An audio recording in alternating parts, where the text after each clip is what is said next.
backstory on the genesis of the great immortal elixir. Long ago, there was a couple, and they a very pious couple, very upright, cultured couple, looked out for the welfare of their community. Just one thing was missing. They yearned for a child,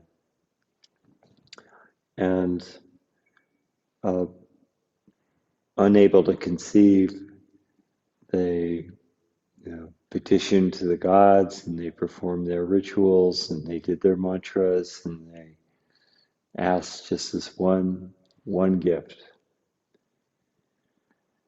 And eventually, and this is a recurrent theme in a lot of Indian tales and stories of doing perpetuating or asking fervently and making sacrifices of one's own comfort and well-being in homage to petition a boon. Lots of stories like that. And eventually they got the god's ears, and they come and they say, okay, well, we're ready to grant your wish, and you have two options.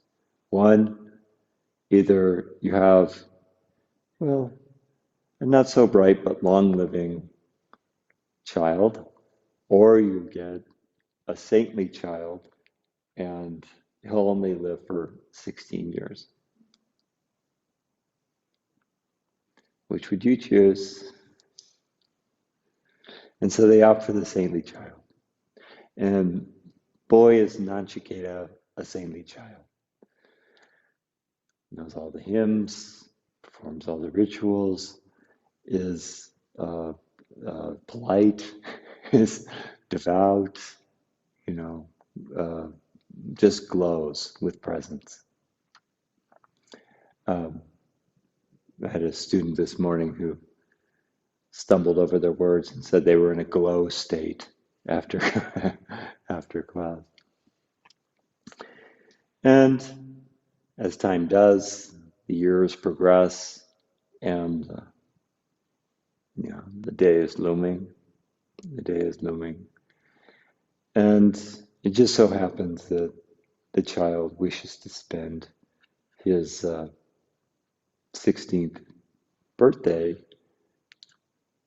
in the temple space, specifically a Shiv Lingam space. And he's a devotee of Shiva. And, commemorate the occasion that way. And, the night rolls on, and it's approaching midnight, and Lord Yama, god of death, sends his agents, says, go get my package. Nachiketa, bring him back here.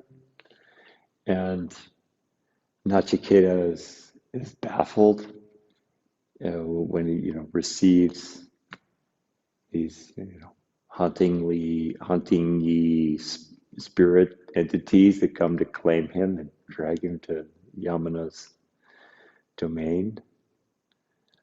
And he's not having him. And he remains devout and hones in on his worship all the more. Spirits go back to Yama, tell him the news.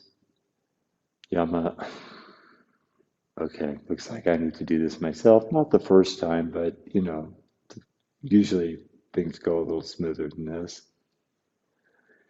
And so Yama comes through the door, and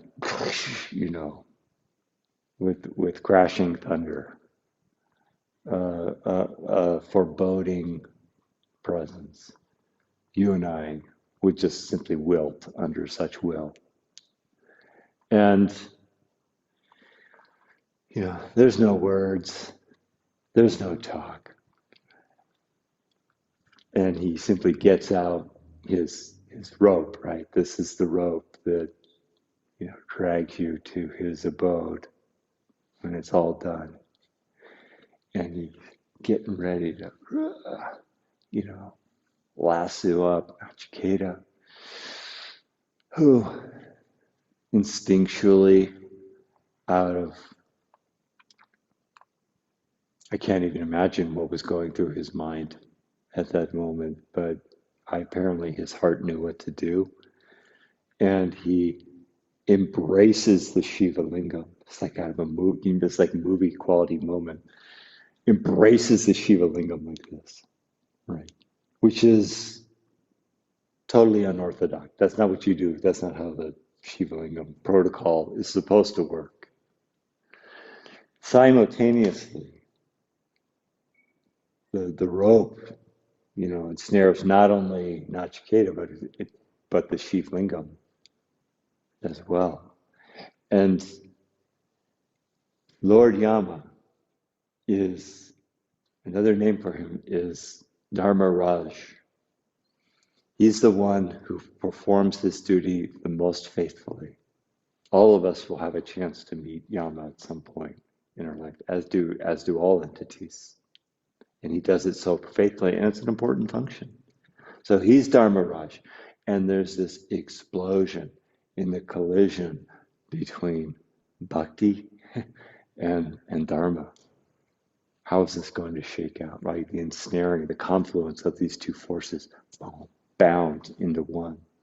And who should come bursting out of that Shiva lingam but none other than Lord Shiva himself, who takes great offense to the ensnaring of this dharmic rope and chastises Lord Yama, who is, now it's his turn to quiver.